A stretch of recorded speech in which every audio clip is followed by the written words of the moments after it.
where you're at. So if I hit Command 0, it'll put the whole window into the frame of that artboard. And you can see that the logos are on the second layer. I'm just going to work on the top layer and zoom into this.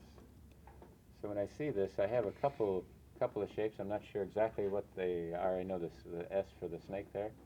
So I'm going to take the pen tool again to try to get started. If I click one point and click on the Command plus, it'll zoom into the screen, and then I can start to illustrate. So I'm clicking and dragging and setting that corner point. I come up here and I can see this kind of a structure built. I'm not sure exactly all the sketches details, but I'm clicking and dragging there. I'm going to take the white out and just start to build this particular shape.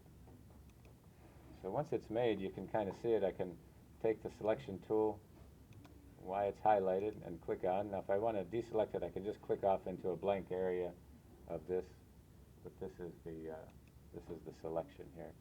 And if I give this a color, you can see the overlapping possibilities for that. Okay? But for now, just keep it hollow. But I want to make sure that it is a closed shape.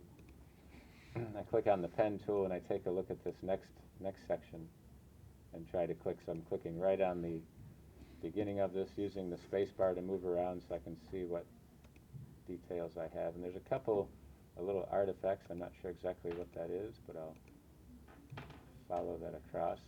And just come down here and I can make that tangent right onto that side there. And I'm going to do the same on this one. Just make these shapes so that they touch this border. And once you're on top of the stroke, you'll be able to see, pay attention, what's going on here.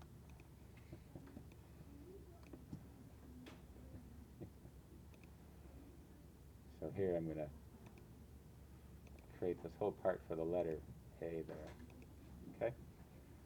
So there you have it. Now the last part is this kind of a snake shape. So that's what you're going to try to change some of the thicknesses of the stroke. So I'm going to select the pen tool again and just click on the outer edge of this guy. Try to make him into one particular shape. I'm clicking and dragging using the space bar so I can see what's happening here.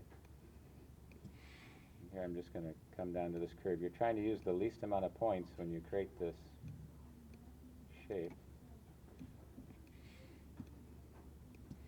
And come up into here. So here I can even stop it short and blend it in this way. Now if I want to, I could always go back and just continue the snake shape right up through there.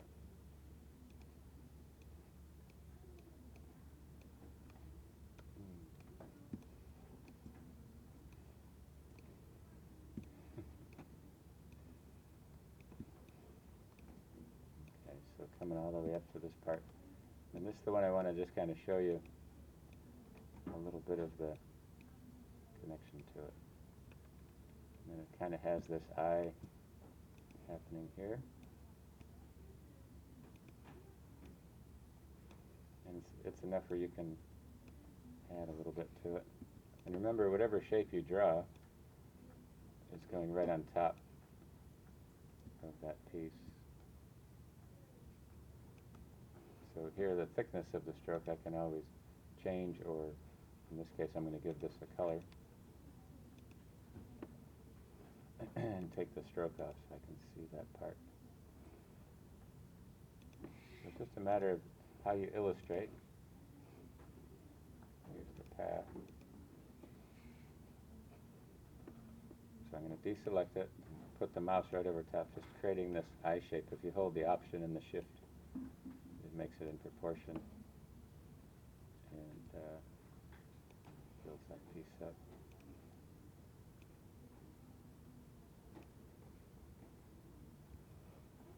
I'm just kind of giving it a little bit of a look to it. And once you have some of these pieces, you can just select them and go to Object Group or Command G, and it'll connect them all together.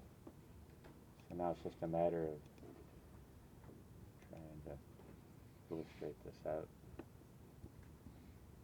So here's the overall coloring of this guy. Not sure what the coloring will be. Yeah. That's on your screen. Okay, let me finish this and then I can show you that part. Now this outer part with this stroke, I'm going to go to the top where the stroke panel is and come down to the profile and actually give it a thin and thick stroke. Take a look at these pieces here. And come through and give some of these some different colorings here. Quick break on the table. Okay.